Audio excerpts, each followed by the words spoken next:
You know, in view of today's onslaught of news, I think the usual opening monologue is kind of insufficient. So instead, I've come up with a selection of alternative responses. These include flabbergasted stammering, gobsmacked stuttering, wide-eyed, tongue hanging out, drooling, followed by fear-induced teeth chattering, and then convulsions causing me to fall over sideways and curl up into the fetal position while sucking my thumb and whimpering. Or I could simply rely on weeping quietly, slowly devolving into hysterical sobbing, followed by whining, followed by the end of the American Republic, followed by the death of Western civilization, followed by our happy-go-lucky theme song. And I think I'll go with that last one. I'm Andrew Klavan, and this is The Andrew Klavan Show. I feel hunky-dunky, life is tickety-boo. Birds are winging, also singing hunky-dunky-doo. Ship-shape, tipsy-topsy, the world is zippity-zing. It's a wonderful day, hurrah, hooray! It makes me want to sing. Oh, hurrah, hooray! Oh, hooray, hurrah! Hooray, hurrah, it's an incredibly crappy news day. I was thinking of just coming in, just staring wide-eyed, depressed into the camera for 30 minutes. But we can't do that. We've got cardiologist Dr. Michael Akkad was going to discuss the future of healthcare, assuming there is a future, which is probably going too far.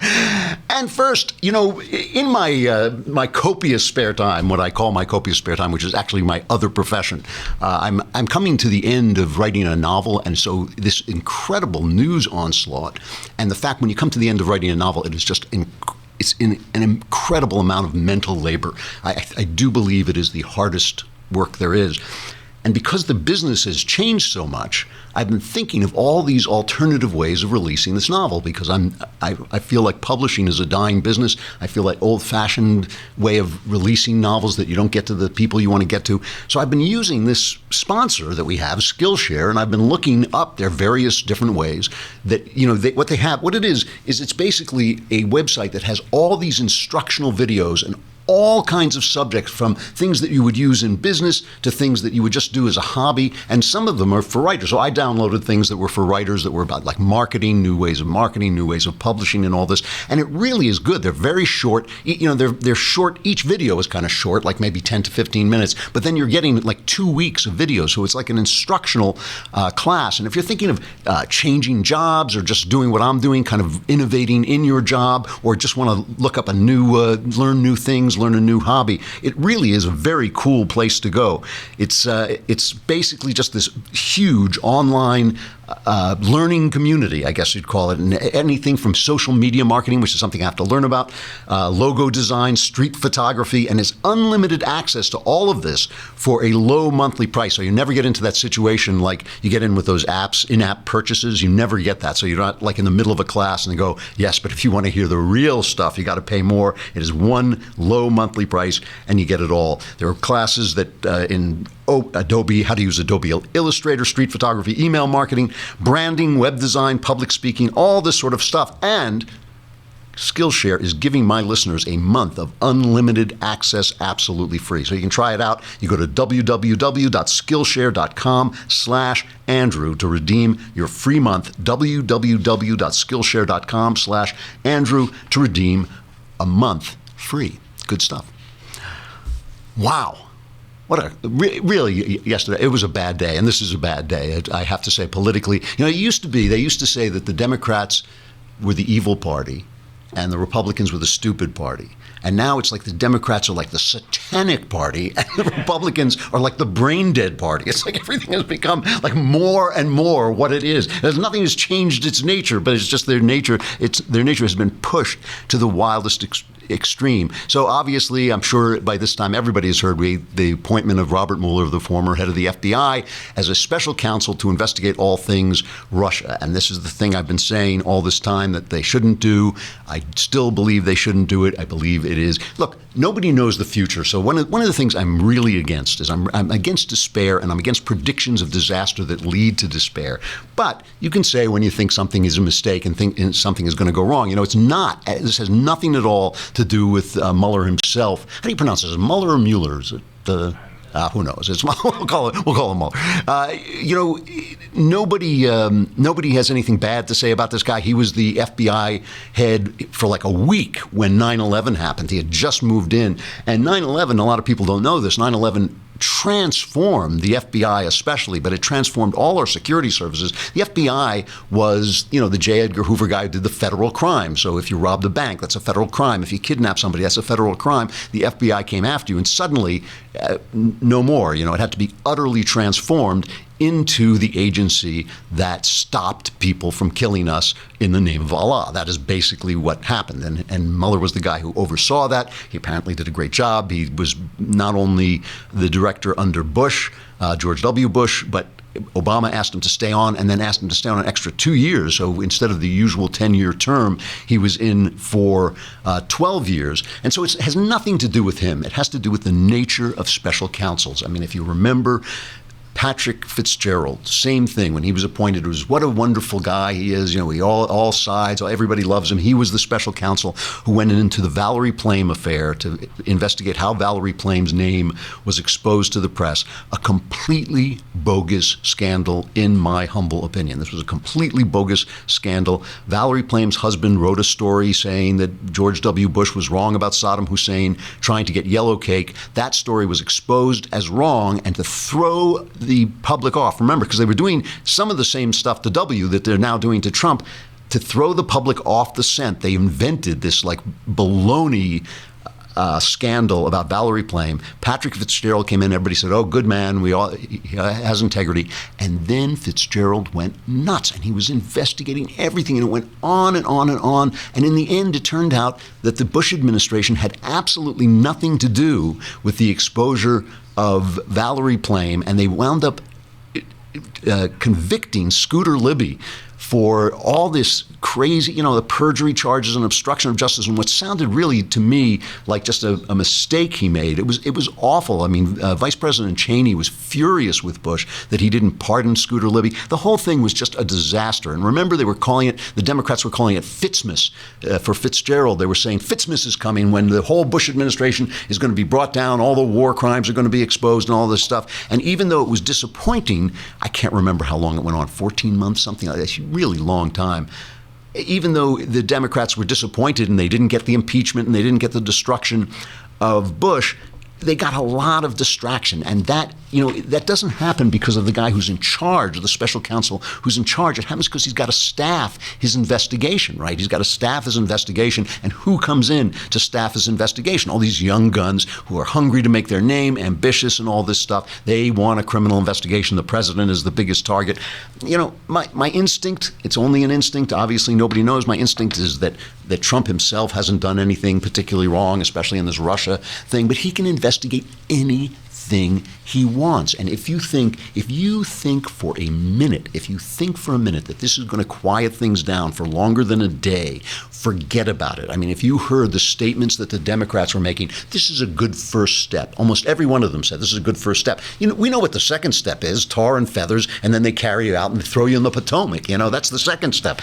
So it's like a good first step. They are never, ever, ever going to let this guy go. And, right now, if you listen to them, they don't want to talk impeachment. They don't want to talk impeachment at all. Why? Because then you have President Pence for 3.5 years, and he'll do, all this hysteria will go away. Here's a guy who's a practiced politician. He knows what he's doing. And even conservatives, I've heard them say, they've said it to me, like, well, it wouldn't be so bad if we had, calmed down and all the end of the hysteria. But what's bad about it is letting the deep state and the media and the Democrats win. And I'm going to get back to that in a minute. But, Donald Trump, who just cannot put a sock in it, it's like he tweets out today, this is the single greatest witch hunt of a politician in American history. All right, with all of the illegal acts that took place in the Clinton campaign and Obama administration, there was never a special counsel appointed. Now, listen, that's absolutely true. It's not true in the Clinton campaign. He's talking about Hillary. But that is absolutely true. Obama, all those scandals, the IRS scandal, no counsel. Fast and Furious, no counsel, And James Comey felt the DOJ, the Department of Justice, wasn't even credible enough during Obama's administration for him to bring the Hillary Clinton investigation to them. That's why he made his famous press conference. That's why he gave it, because he thought that they had blown their credibility. No special counsel. I don't know. Obama could have strangled Michelle on the White House lawn. There would not have been a special counsel investigation. Should Trump be tweeting that? Of course not. Of course not. How do you think Mueller feels when he sees that? I'm being accused of a witch hunt. Is that the way? Is that the way you make friends with the guy who's investigating you? No, of course not. It's a stupid thing to say, but it is true. And just the whole standard, the whole double standard, is infuriating. It makes your eyes bleed. And by the way, at this point, the press and Steve Bannon are as one. Steve Bannon and the press completely agree. Here's what Steve Bannon said at CPAC just a few months ago. It's not only not going to get better, it's going to get worse every day in the media. And here's why. But by the way, the internal logic makes sense. They're corporatist, globalist media that are adamantly opposed to an economic nationalist agenda like Donald Trump has. President Trump really laid this out, as Ryan said, many years ago at CPAC. It's really CPAC that really originally gave him the springboard. It's the first time at Breitbart we started seeing him and saw how people, his speeches resonated with people. And then he would go out to these smaller town halls later, and really he got traction with the same message he's bringing today. Here's why it's going to get worse, because he's going to continue to press his agenda. And as economic conditions get better, as more jobs get better, they're going to continue to fight. If you think they're going to give you your country back without a fight, you are sadly mistaken. Every day it is going to be a fight. Okay, and so if you think they're going to give you your country back without a fight, they're sadly mistaken. Here's Dana Bash on CNN saying essentially the same thing. Right or wrong, what this president has done in his first 100-plus days, even before he came into office, is pick fights with the intelligence community and now the law enforcement community, particularly the way, never mind that he fired James Comey, but the way in which he did it, not giving him the respect of actually telling him in person, or at least not having him find out from cable news. And so we know that this is, they talk about the deep state. Well, these are communities that have a lot of loyalty within and know how to get back, even if you're the president of the United States. So she's saying the same thing. He messed with the deep state, and now the deep state is coming after, and we're going to help them every step of the way. It's like democracy dies in darkness. Democracy dies on CNN. We're watching democracy die in real time on TV. And listen, about Trump, because this is the thing I get all the time whenever I talk about the fact that I think the true danger that we're facing right now is this uprising of the deep state, of these intelligence guys who think it is okay for them to call the New York Times, okay for them to call the Washington Post, because they do not like the president. And a media which says, a news media which says, yeah, that's okay, let's destroy the president. That's great. We don't like him. He's Republican. He's kind of nasty. Let's get him. That to me is the danger that faces our democracy, our American democracy. That's the big danger. But if you want to talk about Trump, the politics is the opposite of wisdom. I'll tell you why politics is the opposite of wisdom. In politics, there's always someone to blame. There's always the assumption that things would go right if people would just do what you think they should do, okay? There's no sense of tragedy, which is where all of wisdom comes from. All of wisdom comes from the fact that there are some things that just don't work out. When Donald Trump was nominated by the Republicans, I was genuinely sad. I was genuinely sorry that happened. I wanted Cruz. I'm an easygoing person. I'm not an ideologue. I would have settled for almost anybody else. Maybe not Kasich, but certainly Rubio, even Bush, who I really had problems with, would have settled for that. I wanted Cruz. Every single one of those guys, I'm absolutely convinced, would have lost. Every single one of them would have lost. Now, and all these people saying, that as you make more excuses for Trump, you're going to overemphasize the danger that Hillary Clinton actually posed. I call BS. I think it's the other way around. I think they are minimizing. They have forgotten the danger of Obama. They have forgotten how hysterical they were. I'm talking about conservatives now. They have forgotten how hysterical they were about Obama and Clinton coming in and sealing his agenda and all this stuff and making it permanent. all of that stuff we dodged because of Donald Trump, who was the only person, who had the moxie kind of to destroy her, to take her on, to wrong foot the media, to use the media by being basically a reality TV star and all this. And all of that entailed these massive, massive character flaws that he had. So this is what I'm talking about, tragedy. The very fact that he was the only one who could defeat her included the fact that he had these bullying tactics, this absolute mastery of the media in chaos, a way of creating chaos that the media had to cover. It was as if the people of America, so forgotten, so frustrated, so out of work, so desperate that they're killing themselves with OxyContin, called out to the culture to produce the man they needed, and the culture which once would have produced an Andrew Jackson or even an Abe Lincoln. The culture cannot produce anything else but a Donald Trump. And that's on the left too, because who turned our culture into this trash? Who turned our culture into this, pornographic, stupid, ugly, empty traditionalist class? I'm telling you, like, the left is it's like cancer. It is, and I'm not one of these guys who says, oh, Obama was evil. You've never heard me say that. I've said the opposite. Obama's not evil. His philosophy is cancer. Nancy Pelosi's not an evil person. Her philosophy is a cancer. These guys want to kill babies. They want to kill tradition. They want to kill gender. They want to kill free speech. They want to kill religion. And then the world will all be fair. Then it's all going to be great after that. So, you say to me, well, you're fighting with this horribly flawed weapon.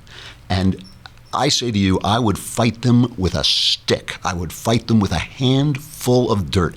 If the left sinks the ship of freedom into the tar pit of their stupid socialism, the last thing you see as it goes down will be my fist, because I don't care. You can say Trump is going to end up in disaster. He's all we've got. He is all we've got. And this system that is this electoral system, the guy who the people voted in is all we've got, and the hysteria machine won. They did that thing they always do, where they hit us with one story after another, and as each story began to fade, they hit us with another one. The firing of Comey was legal, but it was to stop, the Russian investigation. Oh wait, no, that's not true. The leak to the Russians, but it's too late, because now we're talking about the leak to the Russians of classified information. Oh, that was no worse than anything Obama did. Yeah, but it's too late. Now we're talking about the Comey memos. And speaking of these Comey memos, by the way, these Comey memos that were taken by a guy who says he interviewed Hillary Clinton.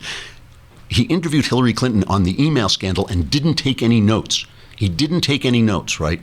But he took notes every time he sat and talked to Trump. So that's suggestive too. But I just want to say that during his last testimony before the Senate Judiciary Committee, the senator from Hawaii, Mazie Hirono, said to him, if the Attorney General or senior officials at the Department of Justice opposes a specific investigation, can they halt that FBI investigation? And Comey said, in theory, yes.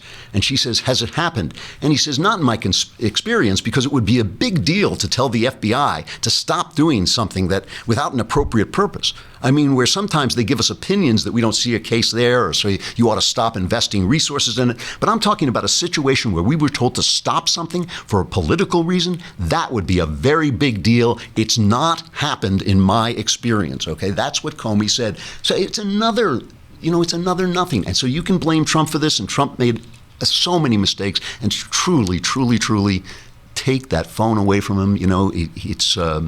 It's blowing him up, but still, if I had to pick up Trump, if I have to pick up a broken vessel and just hurl it at these people, I would do it. I would still do it. And so, we're staying on Facebook because we want you to get to hear Dr. Michael Akkad and talk about the future of healthcare. But I do have to talk just for a minute about the death of Roger Ailes. So I'm so ticked off at this point. The death of Roger Ailes.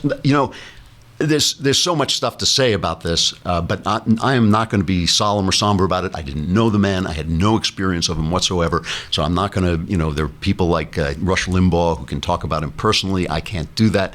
I've been seeing, I don't even want to talk about the left's hateful tweets that they're putting out. And it wouldn't bother me if it were just, you can always find somebody on Twitter to say something hateful, but it really is people who should know better, people from Politico, people from Mark Lamont Hill, saying, Roger Ailes has died. Wow. Sending deep and heartfelt condolences to everyone who was abused, harassed, exploited, and unjustly fired by him, all this stuff. The only thing he means to me is Fox News, that he built this incredible enterprise that was so powerful that Barack Obama, who was never touched by the press, never asked a hard question, never exposed, never investigated, never wrong-footed by a supine media, all he did was spend 8 years complaining about this thing that Roger Ailes created. That thing now is on the ropes, and this is the other reason it's a bad day. The firing of Bill O'Reilly, again, may have been his fault, but as I said at the time, the problem is not the firing of Bill O'Reilly or the firing of Roger Ailes. It is that the will to continue a conservative voice in the media is gone out of the Murdoch family, out of the young versions of the Murdoch family. Rupert Murdoch, this may come as a surprise to him. He can't live forever. When he goes, there is no will to keep this going, and there's no will on the rest of the conservative media to replace this, to compete with it, to compete with the endless stream of comedians hitting Trump, the stuff that creates the atmosphere that the media has used to gin up this hysteria. There is nothing to compete with them. And that is why, that's why Roger Ailes' death for me, is symbolic of something that's happening, symbolic of the fact that we're losing a major voice and that we've done nothing to replace it. I don't mean to be depressing. It's kind of a bum day, I don't want to put lipstick on a pig either. It's kind of a bum day. The reason I'm saying the special counsel is a bum thing is I just think it's going to blow up in Trump's face, but maybe not. Look, maybe he'll come in and say, Mueller come in and say, well, there's nothing on Trump. But some of this stuff about Obama spying on Trump, that would be, so we can dream, can't we? Do we have Dr. Akkad? Yeah. All right, well, let's talk about this because at least we can come up with some ideas as we are conservatives. Dr. Michael Akkad is a cardiologist and internal medicine specialist in San Francisco. He offers individualized care in a free market setting, and he writes a lot about this free market. He's the author of Moving Mountains, a Socratic challenge to the theory and practice of population medicine. You can find him on Twitter at Michael Akkad, and Michael is spelled Michaelaccad. We've been having trouble with our internet, so we're not going to bring him on Skype. Is that basically it? So we'll have him on the phone, and we have a picture of him, so you can look at the picture of him while we talk on the phone. Dr. Akkad, you there? Thank you for having me on, Drew. It's a pleasure. It's nice to talk to you. Let's start with this. What do you think of where the House is going with the repeal of Obamacare? Let's start with that. Is there anything hopeful you see in this, or is it so far kind of not where you want to see us going? There may be a little bit of glimmers of little hopes here and there in some aspects of the law, but I'm so hopeful about the future of healthcare. In general, and it has nothing to do with D.C. I really don't pay too much attention to what's happening with but you're hopeful DC. about it. I'm hopeful we will eventually have, believe it or not, universal health care, and we will have it when the whole government-run healthcare collapses. Okay. We will realize how much things are making are much more expensive when they're coming out of D.C. And so there's the beginning of a movement right now that is extremely dynamic and very hopeful among doctors and patients who are saying enough is enough. And, okay, we're paying taxes. Okay, we're forced to pay huge premiums that give us nothing, in terms of health insurance. But for many things, we can find very affordable, very high-quality health care just by circumventing the system, by dealing directly with one another, doctors and surgical centers taking care of patients directly on a cash basis, and it's working very well. And it's really taken off like wildfire in certain areas, not everywhere, of course, but in certain areas. Well, wait. Now you're talking about no insurance companies. Am I getting Correct. it right? No insurance, a cash basis. You're talking about going to doctors, respectable, real doctors. This is not black market medicine, right? And you're talking about paying them cash directly. Absolutely. Absolutely. And what is that? Now, I'm not. Yeah, go ahead. I'm not advising for people not to have any insurance at all. I mean, I think right now, if hospital care is so expensive that I think it's advisable for people to have some kind of coverage. It actually doesn't have to be insurance. There's a growing movement. You may have heard of cost-sharing ministries. These are faith-based cooperatives of people who get together and agree to help each other pay medical bills. And it's purely on a voluntary basis, faith-based, and it's working very well for large ticket items like a hospitalization. Yes, but at any rate, outside of so people ought to have some kind of coverage of that sort.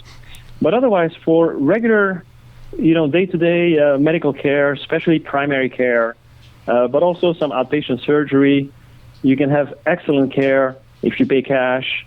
When people have high deductibles on their insurance, they're better off paying cash, not using the insurance, and having really outstanding care in that way. And that's really a growing movement, and I think it's going to keep growing because, as the system gets worse and worse and more congested, people are recognizing that they're paying a lot of money, they're paying a lot of taxes, they're not getting anything out of it. So may as well write it off as a loss. So, and then go ahead. So will this system attract good doctors? I mean, will I be able to find a really top-notch doctor in a system like this?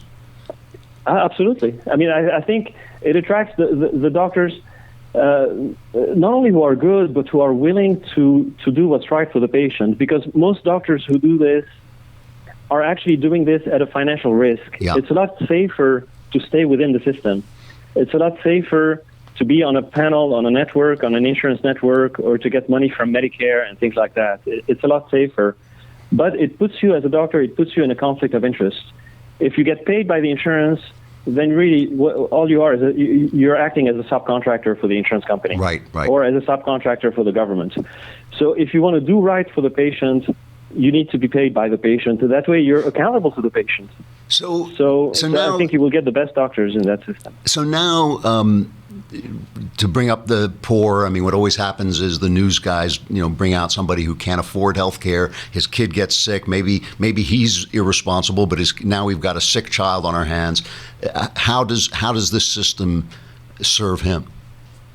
It can serve it very well. I mean, I'm talking really about for primary care. It can be very affordable, and there are many people who practice direct primary care in poor rural areas that are able to take care of people with very low income and so forth. I'm not saying it's perfect, because the fact of the matter is we are working in an environment that is where there's a lot of government intervention and regulations that inevitably make things a lot more expensive than they ought to be.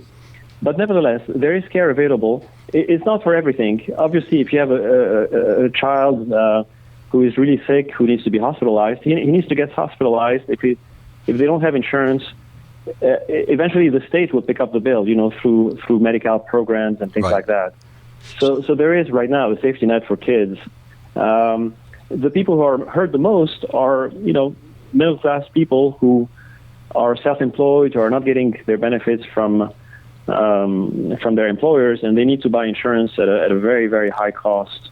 And they're not getting much out of that. You have written that people are obviously always talking about the death spiral of Obamacare, but you have said the whole health system is in a death spiral. So what you're basically saying is, no matter what the House does, no matter what the Senate produces, this movement that you see coming is going to continue no matter what.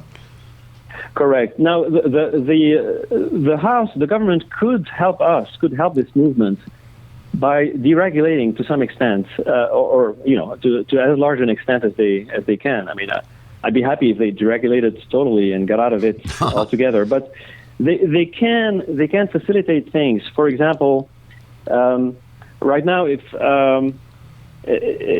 a person wants to join a direct primary care practice, the direct primary care practice typically work on a membership fee where you pay somewhere between $50 to $100 a month, and you have access to your doctor 24/7. It's a very personalized service. The doctors will provide you medication at a discount and lab tests at a steep discount, and do whatever they can to help the patients.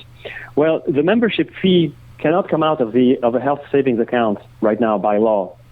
So there are proposals to make to change that and to make it so that people can use their health savings accounts to pay for these kinds of memberships.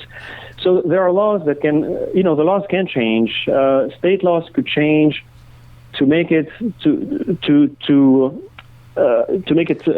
easier for new hospitals to be built.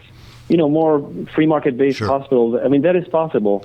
So there are ways in which the government can help facilitate the growth of this movement. But the movement will continue to grow no matter what, because it's so bad within the system that people will seek us out. So that's my last question. How do people find this if they want this in their own life? Is there some way to look for it? There are. I mean, there's a website called DPC. DPC stands for Direct Primary Care. DPC Frontier, one word. DPCfrontier.com. It has a lot of information about this movement. There's another site called the Surgery Center of Oklahoma. That's a pioneering work by an anesthesiologist named Keith Smith in Oklahoma, who does surgery on a cash basis at really tremendous savings. A quarter of the price of what people would pay if they had their surgeries at a hospital. And he has a blog there, and he gives a lot of information. So, people should Google direct care, the direct care movement, and can find a lot of information. Well, thank you very much, Dr. Akkad. I didn't mention your own blog, alertandoriented.com. You can find Dr. Akkad also on Twitter at Michael Akkad, MiChelaccad. Thank you very much, Doctor. It's nice to have a hopeful note today. My pleasure. I appreciate it. That actually took me by surprise. I was not prepared to say that. He sounded more upbeat than anybody else I've heard about healthcare, but actually that makes a lot of sense. Couple of things, more things that I just want to a couple of small things I want to cover. A lot of people have been writing to me asking why I haven't covered this Seth Rich killing, the DNC guy who was shot down, and I haven't covered it because it didn't pass the smell test for me. That's as simple as that. I mean, I'm perfectly willing to believe that evil Democrats shot the guy down. He was shot down. There was a rumor going around that his computer, not a rumor, a private detective had said that he had been in contact with WikiLeaks, and so creating the impression that maybe he was killed by Hillary Clinton for leaking stuff to WikiLeaks and all this stuff. And I just didn't buy it. First of all, when private detectives come out in public, I always think, what does the private in private detective stand for? It always makes me feel like maybe they're doing something self-aggrandizing. A lot of this has now been blown up. It turns out, the family denies it. The guy was killed in an area where a lot of robberies had been taking place because it was blocked by construction, so there was no video cameras there and all this. So I just didn't want to go there because I just didn't think it was real. And people get angry when I say this stuff. I'm not saying there's not a mystery that will be solved there, but I haven't heard anything yet that makes me want to bring this in. You do want to hear a story. Our pal Robert Spencer, who was on this show, did you hear about this? Remember we had Robert Spencer on who talks about, he went to Reykjavik, Iceland, to talk about this, and of course it was a big, all this crazy stuff. What a horrible guy he is for saying that Islam is dangerous, and there was all these protests, and the press is covering the protests. And he went out for dinner afterwards. But a lot of people showed up for his speech, and Iceland is a tiny country, so it was actually a big turnout for him. And then he went to a local restaurant with a friend to celebrate his success, and a guy came up to him, a young Icelander, called him by name, shook his hand, and said he was a big fan, and talked to him for a little bit. And then another guy came up to him and likewise called him by name, and then cursed him out, said, F you, and walked away. And he got back to his hotel room, and he started to get sick. And he realized he'd been poisoned. One of these guys, maybe both of them, had slipped something into his drink, Ritalin mixed with ecstasy. And he was sick for a long time. So the open-minded, tolerant people of the, you wonder why I talk about the left like this and what I think of them. And this is what I think of them. I mean, I do think that these guys are that bad. And when they do stuff like this, they really do it. And that's why I don't go for the conspiracies, because if you're constantly chasing after conspiracies, real stuff like Robert Spencer getting poisoned, then you've lost your credibility and you can't talk about it anymore. And the last thing, I have to end with this. I feel like this is just a bad news day, and what can I say? It's a bad news day. I do have to just talk very briefly. I mean, maybe I should wait until next week. I've started, so I'll finish, as the old British game show used to go. Miss USA and Jimmy Fallon, okay? This is the stuff that is part of this atmosphere that we have no way of fighting back against, okay? This is what we have not built an infrastructure to fight. Miss USA comes out, what's her name again? It's, I can't remember. What's her name? She's like a nuclear scientist. Yeah, look it up. And she's a nuclear scientist. She's absolutely beautiful. She comes out and they are always asking these political questions. And Kara McCullough? Okay, thanks. Kara McCullough. And she's absolutely lovely and obviously very intelligent, probably one of the smartest beauty queens ever. And they ask her about whether she's a feminist, and she says, I'm not a feminist, I'm an equalist. You know, I don't believe in feminism because it seems to me anti-male. So that causes a big fuss. And then she came out and they asked her if health care was a right. And this is what she said this is number 6, what she said at the actual contest. Do you think affordable health care for all U.S. citizens is a right or a privilege, and why? I'm definitely going to say it's a privilege. As a government employee, I am granted health care, and I see firsthand that for one, to have health care, you need to have jobs. So she said that. They just hammer, but the left is nothing if not generous. They gave her a chance to recant. Usually you have to do this on your knees with a sign around your neck saying, enemy of the revolution, but she was allowed to do it on GMA. So here she is recanting. I'd like to just take this moment to truly just clarify, because I am a woman, I'm going to own what I said. I am privileged to have health care, and I do believe that it should be a right. And I hope and pray moving forward that health care is a right for all worldwide. And, you know, this is when I think of feminism, I think of bullying young women until they do what you want. I mean, that's always been feminism to me. When people say, are you a feminist? I say, yes, I bully young women until they do what I want, you know, and this is feminism in action. And the other one, of course, is Jimmy Fallon, who is the one guy at late night who, he does all the Trump jokes and all this stuff, but he's not actually a political guy. He had Donald Trump on and he kidded around with him and mussed his hair. And he has been crucified for this. I mean, just crucified. And now he goes back and he says, oh, you know, if I let anyone down, it hurt my feelings that they didn't like it. I didn't do it to humanize them. He's saying, oh, no, I wouldn't want to humanize a human being. What a terrible thing to, you know, so he has to recant. I did it to minimize him. I didn't think it would be a compliment. I did this thing that it was just kind of to make him, you know, to bring him down. It was to bring him down. He says he's devastated.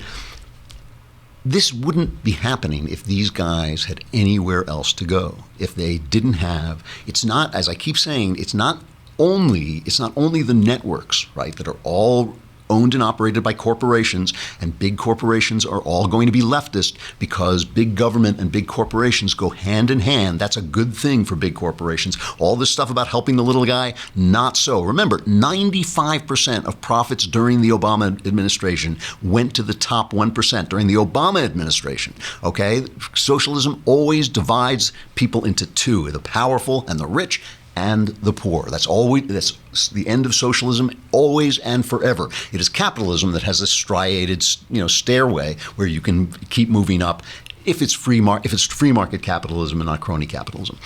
But we do not build this system for delivering news, for delivering entertainment, for delivering ideas. You know, the other day I was on the exercise machine, Crowder says, never use that. Makes you sound like you're 100 years old. Don't use to call it an exercise. It's an elliptical. I was on the elliptical. Usually I hike, but when I can't get out, I use the elliptical. And I watch something on Netflix. And I have found the two greatest shows for making the time pass, because I hate the elliptical and it's the most boring thing in the world. Two greatest shows, Law and Order and Blue Bloods. It's like you watch those two shows, the time just flies by. I don't know what it is. They're better shows. They're shows I like more, that are more involving, but they just don't work on the elliptical. These two shows work on the elliptical. So I'm watching Blue Bloods, and it's an episode about gays and how a gay guy there's a gay bashing in it and all this stuff. And Tom Selleck plays the police commissioner, and he makes a comment he's sorry he made, and he kind of insults the Catholic Church, and the Catholic Church comes in and says, you've got to recant, and he says, I can't recant because I'm tolerant of gays. And Tom Selleck plays a devout Catholic, but he feels that they're behind the times with gays. All these points of view came out. I don't care whether a person's gay or not. I am tolerant of gays. It's the new world, blah, blah, blah. Nobody, and by the way, I'm a liberal on this question. I am. This is the one question where if you started checking boxes, this is the one question where I would be more liberal than conservative. So it's not that I disagreed with them, but nowhere did the Catholics get to make an argument. Nowhere did the Catholics get to come in and say, look, we don't hate people. It's not a hate thing. We feel this is a sacrament, blah, blah, blah, blah, blah. Nothing. And there was a Catholic an archbishop in the story, but he was not allowed to make his argument. We don't build the structure to make our arguments, to set out our ideas, to bring calm when the media is selling hysteria. We do not do it. And days like this are the result. We do not play the long game. It's always hysteria. It's always an emergency. It's always the next big thing. It's Trump, Trump, Trump.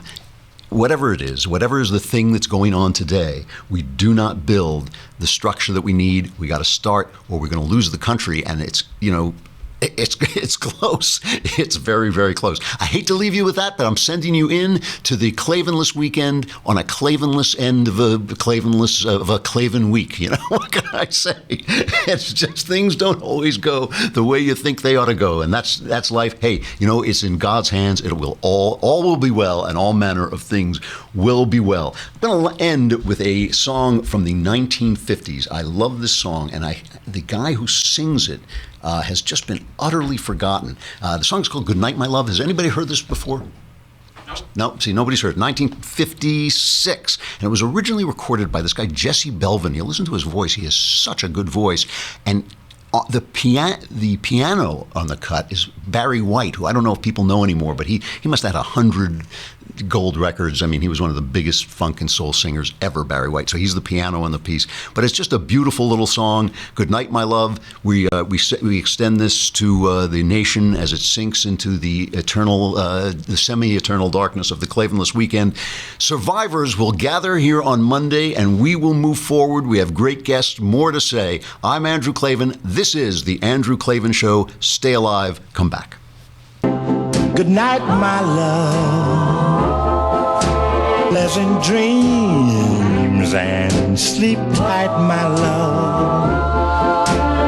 May tomorrow be sunny and bright and bring you closer to me. Whoa, whoa, whoa, whoa, whoa. Before you go, there's just one thing I'd like to know. Is your love still warm for me, or has it grown cold? If you should awake in the still of night, please have